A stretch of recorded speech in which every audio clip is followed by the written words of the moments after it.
10-15 दिन पहले मेरे ही समकक्ष एक अधिकारी हैं हमारे यहाँ टीसीएस में, वो एसडीएम हैं, और उनके पास किसी ने एडिट करके अश्लील फ़ोटोज़ भेजनी शुरू की और उसमें उनकी फ़ोटो थी।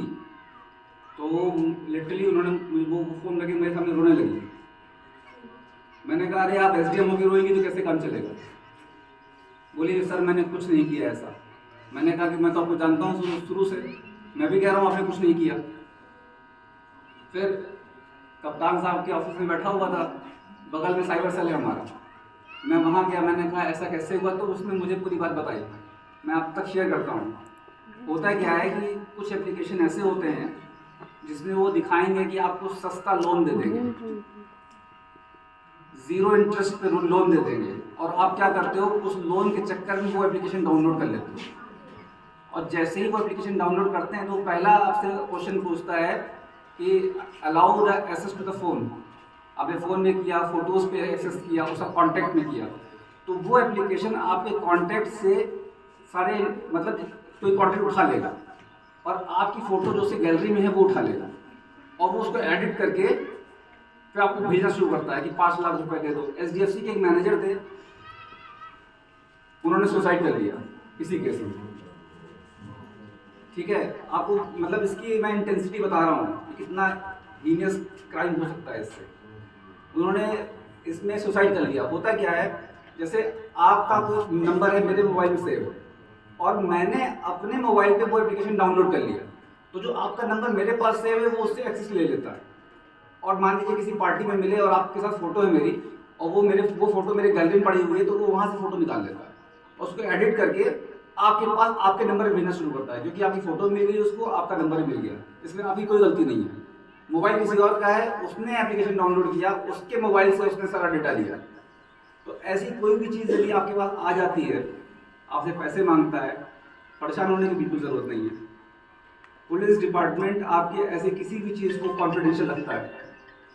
आप पूरी तरीके से ये मान के चलिए, यदि आप एप्लीकेशन देते हैं तो आपकी प्राइवेसी हमारी पैरामाउंट इंपॉर्टेंस है हमारे लिए उसका।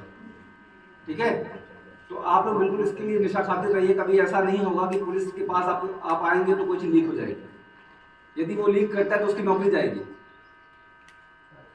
तो आप लोग याद रखिएगा कि इस तरह के फ्रॉड से बचिए। अभी ऋषि बता रहे थे, हम लोग डिस्कस कर रहे थे कि आजकल एक नया ट्रेंड चला है, फेसबुक पे आपकी फोटो वोटो जो है स्क्रीनशॉट करके ले लेगा, फिर एक नई आईडी बनाएगा आपके नाम। फिर वो जो है मैसेंजर मैसेज करेगा, कहेगा कि मेरा एक्सीडेंट हो गया, मुझे पैसे चाहिए। अब वो हुआ होगा आप लोगों के साथ भी, और वो समझ में आ जाता है, 2-3 चैट में समझ में आ जाता है ये फेक है आदमी। लेकिन तब भी लोगों को लगता है मेरा दोस्त है और परेशानी में है आज की डेट पे, चलो पैसे दे देते हैं 5,000 10,000, और जितने भी कॉन्टैक्ट में होंगे सबको मैसेज करेगा वो।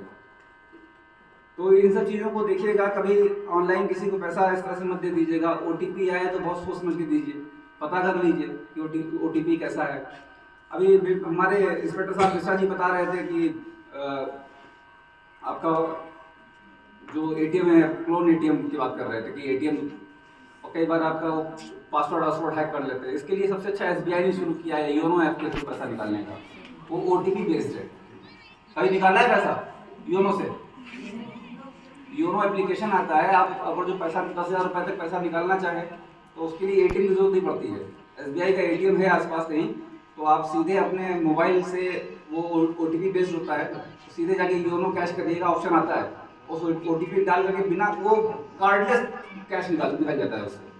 आने वाले समय में मुझे लगता है कि और बैंक भी शुरू करेंगी। ठीक है, बाकी कैरियर को लेके बात हो गई, पुलिसिंग को लेके बात हो गई। कोई डाउट हो आप पूछ सकते हैं, वरना फिर उसको एंड करें। कोई डाउट है बिल्कुल हाथ खड़ा करके एकदम कॉन्फिडेंस से पूछिए। चलिए ठीक है, थैंक यू।